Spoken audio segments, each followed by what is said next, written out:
이게 어떤 무기든 간에 무기 수출에 대해서는 입을 다무는 게 제일 좋아요. 이게 자랑할 만한 일은 아닙니다. 그때 이상하게 국뽕이 넘쳐가지고 K방산 하는데 이게 안 좋은 건데요. 사실 우크라이나한테 무기를 주지 않는 게 우리한테는 되게 이득이죠. 굳이 러시아하고 사이가 나빠질 필요 없기 때문에. 그래서 그동안 우리가 우크라이나에 직접 무기를 제공하지 않았고 실질적으로는 밀어내기식이 됐죠. 우리가 예를 들면 폴란드가 다른 나라에 하면 그 나라가 가지고 있는 물은 우크라이나로 가니까 또 모르죠. 우리가 우회해서 갔을 수도 있습니다. 그런데 올 초에 미국이 진짜 치사하게 한국에서 무기를 직접 우크라이나에 주고 있다고 그런 말을 기자회견에서 해버렸어요. 기자가 그러면 한국은 앞으로도 계속 줄 거냐 하니까 그건 나한테 물어본 줄 한국한테 물어버렸습니다. 이게 뭡니까? 미국이 치사한 거죠. 그러니까 한국 연맹이라는 거죠. 우리가 무기를 주고 싶어서 주겠어요. 그러니까 사실은 이게 참 비극입니다. K방산 할 필요 없어요. 진짜 조용히 해야 됩니다. 우크라이나고 어떤 나라든 간에 우리 무기 수출하는 게 자랑스러운 거 아니에요. 제가 말씀드리지만 자동차, 핸드폰 이런 거 파는 건 자랑인데요. 무기 파는 거는 자랑이 돼서는 안 돼요. 그거 무기 파는 나라 치고 국가 이미지 좋은 거 하나도 없어요. 그래서 우리가 굉장히 조심해야 되는데 인터넷적으로 방송도 그렇고 K방산 최고다. 와우 제발 사람 죽이는 게 최고면 뭐합니까? 조용히 해야 되는데 이게 제일 안타까운 겁니다. 일단 해리스가 되는 게 팔레스타인 문제는 더 트럼프가 되는 것보다 더 빠를 거예요. 해리스가 굉장히 차갑거든요. 해리스가 네타냐후에서 굉장히 차갑고 그 정책이 그렇게 될 가능성이 있으니까 팔레스타인 문제만 놓고 본다면 해리스가 되는 게 더 차가워서 좀 더 스탑을 또 빨리 할 것 같은데 트럼프는 다시 모르겠어요. 트럼프는요 상황상 바뀌는 사람이라서 그러니까 지금 트럼프가 그 전에 바이든하고 있었을 때 왜 좀 반전 대모가 많이 나왔을 때 왜 전쟁 안 끝났냐고 바이든한테 막 바이든을 공격했거든요. 그 바이든이 무기를 줄인다니까 왜 무기 줄이냐고. 안 맞아요, 이 사람은. 논리적으로 안 맞아요. 그냥 상황에 따라서 얘기하기 때문에. 다만 그동안에 해온 걸 보면은 트럼프가 되면은 네타냐후하고 찰떡궁합이기 때문에 특히 미국에서 강력하게 민심이 반전이 아닌 한 이스라엘에게 좋은 방향으로 갈 가능성이 크죠. 그런데 우크라이나 전쟁은 트럼프가 본인이 무조건 자기가 되면 가장 먼저 중단시키겠다고 그랬고, 근데 지금 해리스도 그렇고 이쪽 해리스의 안보 라인도 우크라이나에 대해서는 계속 승리를 얘기를 하고 있으니까 그게 쉽지는 않을 것 같습니다. 이란 혁명수비대의 정책연구소에서 나온 세계 정세 읽는 거를 여기 소개하는 걸로 좀 인사이트를 드리면 좋을 것 같은데요.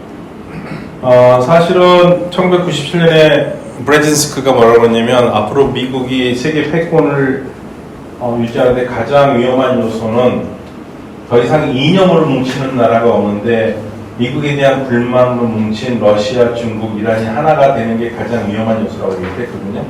97년에 얘기한 겁니다. 브랜체스보드라는 데서. 근데 아마도 이 사람은 지금 상황까지 내다보기는 어려웠었을 거예요. 그냥 아마 그 당시 할 수 있었던 얘기였을 텐데 이게 이제 신냉전 시대의 삼각 대립인데 이란 혁명수비대의 연구소에서 한 얘기입니다. 일단 미국은 이런 얘기를 하죠. 미국은 더 이상 두 개의 전쟁에서 동시에 할 수 없다. 미국이 포기했습니다. 그리고 미국의 가장 큰 고민이 올 초에 뭐라고 그랬냐면 해군 보고서에서 러시아와 중국의 정보력이 너무 뛰어나다. 그래서 미국 항공모함이 가 있는 걸 다 지금 간파하고 있다. 항공모함이 어딘가를 간파하는 게 왜 문제냐? 항공모함을 깰 수 있는 초음속 미사일이 있기 때문이에요. 중국의 등펑, 러시아의 킨살. 그냥 항공모함 깨는 거거든요. 그러면 항공모함이 움직일 수가 없어요.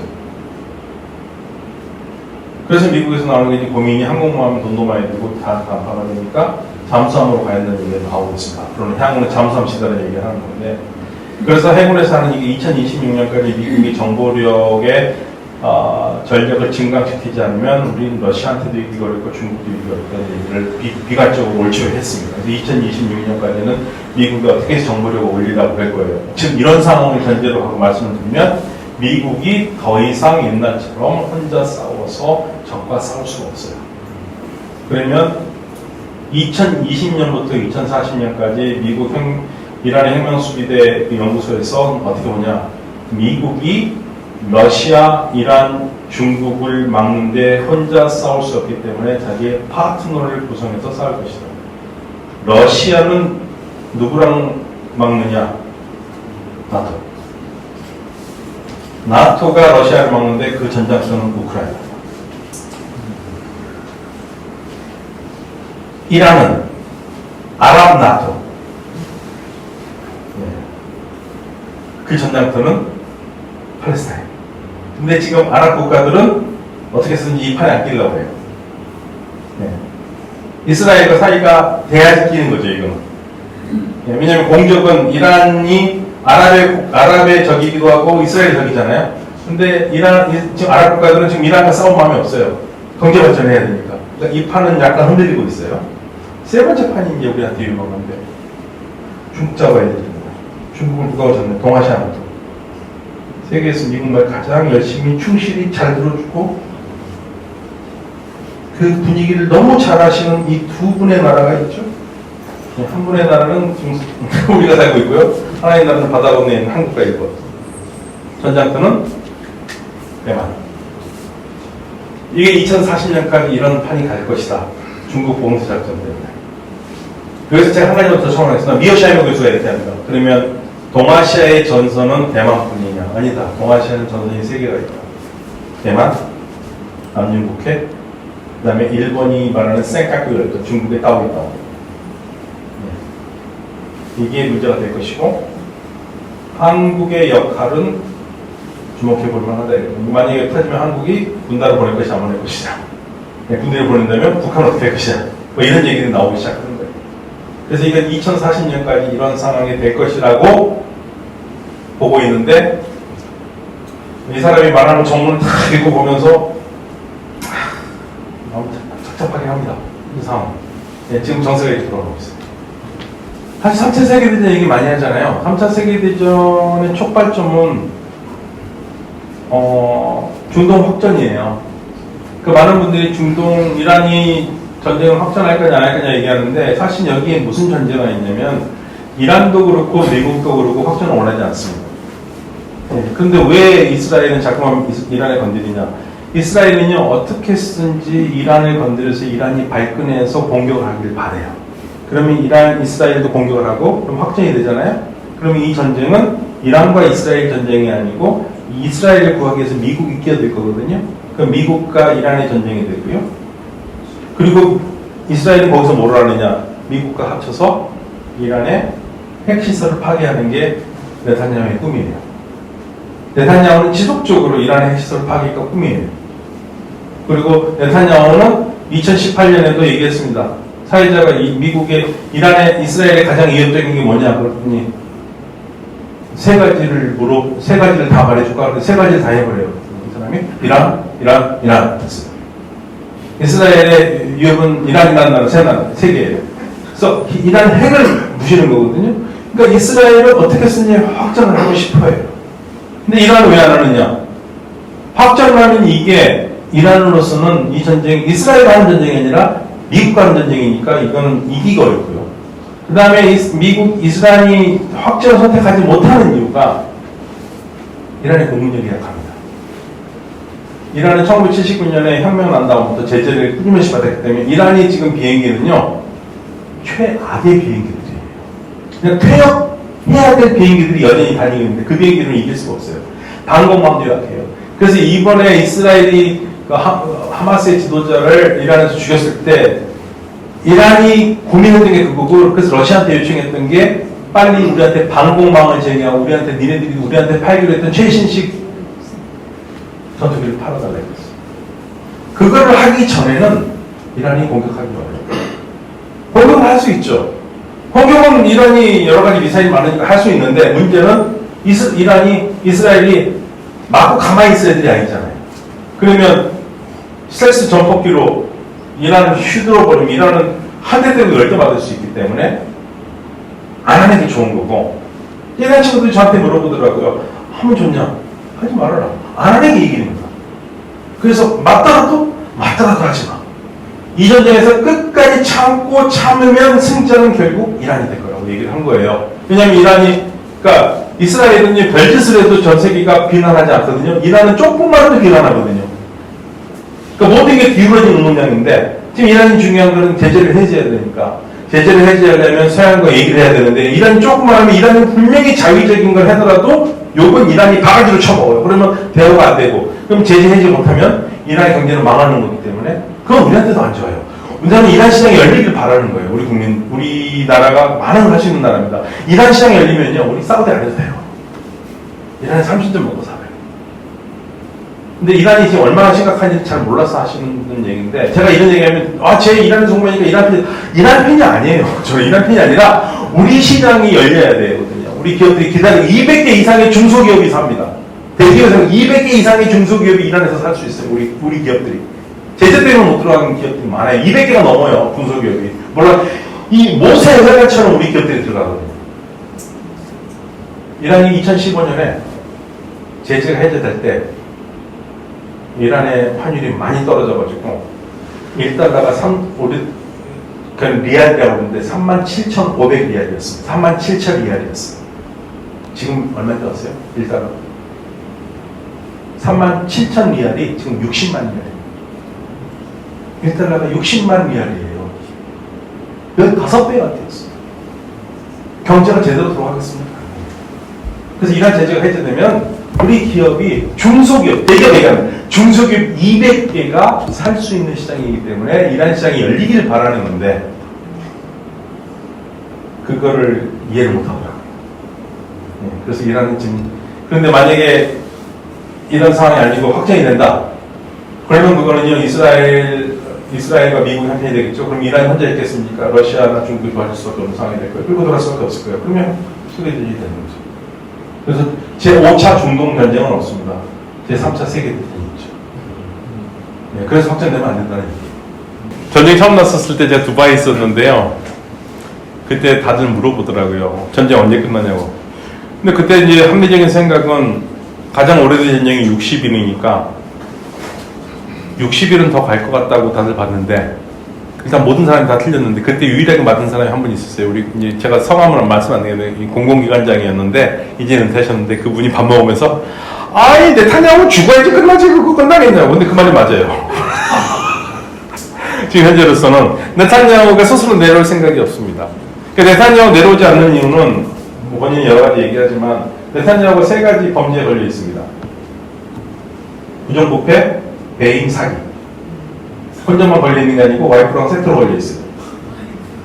그래서 우리가 이제 이스라엘과 얘기할 때 서로 누가 더 문제인가 우리가 얘기를 많이 하거든요. 그런데 지금 총리이기 때문에 재판에 출석 안 해도 되는데, 재판이 본격화되면은 당연히 지금 휴전을 하면 일단 연정이 무너져요. 왜냐면 이스라엘이라는 나라는 우리하고 선거제도가 좀 다릅니다. 120석에서 61석이 돼야지 정당이 되는데, 우리처럼 개개인이 나간 게 아니고 우리 비례대표처럼 먼저 명단을 가지고 있고 국민들이 투표한 그 비례대로 의석을 받아요. 그런데 이스라엘에서는 어떤 한 당도 압도적인 다수가 60석이 안 되기 때문에 항상 연정을 해야 돼요. 리쿠드 당이 35석 얻었을 겁니다. 그 나머지 61석까지 가면 조금 정당들과 손을 잡아야 되는데, 그 중에 손을 잡지 말아야 될 정당인데 네타냐후가 잡은 정당이 극우 정당이에요. 얘네들은 팔레스타인 다 쓸어버려도 되겠다는 생각하는 정당인데, 얘네들이 만약에 너 휴전하면 우리 연정 파기하겠다 한 거예요. 연정을 파기하면은 네타냐후는 다시 총선을 총선을 해야 되는데, 총선은 네타냐후일 가능성은 없어요. 네타냐후는 총리가 될 가능성이 없고, 그럼 다시 재판을 받고, 그 중에 하나라도 유죄를 받으면 10년형이 될 가능성도 있어요. 그래서 지금 다루는 얘기가, 네타냐후가 거창하게 하마스 절멸을 얘기하지만, 실질적으로 네타냐후는 총리직을 계속 하고 싶기 때문에 휴전 협상을 할 때마다 조건을 걸어서 어그러뜨린다. 이게 요즘 이제 미국 쪽에서 그런 얘기가 나오는 겁니다. 네탄야후는 휴전에 관심 없다. 자기 정치적 계산만 한다. 이런 얘기가 나오는 거고요. 그래서 미국 내에서도 분위기는 안 좋은데 다시 말씀드리지만 이 총선과 연관돼, 그 대선과 연관돼 가지고 어느 정도 아무튼 조용히 넘어가고 싶어하는 마음들이 많기 때문에 덮고 넘어가는 거예요. 그래서 이게 지금 오래 간 거고 사실은 이러한 상황을 네탄야후가 전쟁 초기에 얘기를 했다고 봐요. 전쟁 초기에 뭐냐면 이 전쟁이 1년 갈 수 있다고 그랬거든요. 그럼 1년이 언제냐면 딱 대선 기간이에요. 11월로 이 대선이 끝나야지 뭔가 좀 나올 것 같습니다. 지금 현재로서는 뭐 가망성이 없네요. 계속 압력은 주긴 하지만. 그거 이제 뭐 전쟁 끝나면 알겠지만 저는 당혹스러웠을 것 같아요. 그러니까 보통 60일 하고 전쟁이 오래 걸면 이스라엘이 여론이 나쁘기 때문에 여론 때문이라도 60일 이상 못하고 보통 끝나거든요. 그러면 하마스는 성공하죠. 인질 구출하고 하니까. 그런데 그 모든 문법을 다 깨버렸으니까. 그래서 지금 제가 봤을 때 하마스가 생각하지 못한 계산법이 나오는 거고, 그러니까 이 상황에서 하마스도 휴전하면 하고 말하고 상관없다. 계속 가면 국제사회 여론은 나빠질 거고, 그러면 어쩔 수 없이 확전을 원하지 않지만 뭐 적어도 헤스볼라는 쪽은 도와줄 거고, 휴전하면 좋고 안에 또 우리는 계속 할 거고 이게 나오는 건데, 이제 문제는 뭐냐면 하마스가 문제가 아니라 거기에 낑겨 있는 주민들이 문제죠. 그러니까 주민들 중에서는 솔직한 말로 하마스를 좋지는 않지만 어쩔 수 없이 그 안에서 있는 사람들도 있거든요. 그 사람들은 이제 피해가 엄청난 거고. 비극입니다. 엄청난 비극입니다, 이거는. 그러니까 하마스가 잘하는 건 아니에요. 그러니까 이게 지금 가장 큰 문제가 뭐냐면 이 팔레스타인 이번 문제에서 전쟁에서 우리가 진짜 조심해야 될 게 하마스 먼저 선방을 날렸잖아요. 이것 때문에 말을 못해요. 선방을 안 날렸으면 그래도 뭔가를 할 수 있는데 선방을 날렸기 때문에 모든 나라들이 문제가 있는 거고, 우리가 처음에 휴전안에 기권을 했던 것도 바로 그것 때문에 그렇습니다. 원래 휴전안에 찬성을 하려고 그랬었는데 제가 알고 있기로는 외교부에서 찬성하려고 했는데 젊은 외교관들이 있는 사람들이 무슨 얘기를 했냐면, 다 좋은데 만약에 우리가 선빵을 당했었을 때, 그러면 우리가 휴전안에 찬성하면 우리가 선빵을 당했었을 때 국제사회한테 우리가 뭘 도와줄 수 있냐고 말할 수 있겠느냐. 그래서 우리가 첫 번째 기권을 했어요. 그리고 나머지 두세 번째는 전부 다 찬성을 하면서 이스라엘이 뜨악한 게, 야, 친이스라엘 국가라고 생각했던 한국이 팔레스타인이 이렇게, 그럼 이스라엘은 지금 한국과 일본 생각하면 지금 뭐, 뚜껑 열려요. 그러니까 우리 외교부가 이스라엘 문제에서는 굉장히 균형 있게 잘해요. 지금 현재로서. 다만 우리가 외교력이 그렇게 큰 나라가 아니기 때문에 뭐 팔을 뒤틀어서 휴전을 시키거나 그런 거는 뭐 미국이 못하니까 그건 우리 기대하지 않는데, 적어도 이번에 팔레스타인에 대해서 팔레스타인 사람도 깜짝 놀랐습니다. 한국 정부가 팔레스타인을 디렉할지 모르고, 더군다나 축구까지 그렇게 해주니까 얼마나 행복한데요. 축구 진짜 열심히 원해서 팔레스타인이 이기기를. 두 번째는 3대5를 깨졌으면 좋겠어요. 우리 팔레스타인에 희망을 줘야 되지 않습니까? 그래서 이 하마스 이 문제가 이 선빵 달린 게 이게 정말 어디에서 말하기 어렵습니다.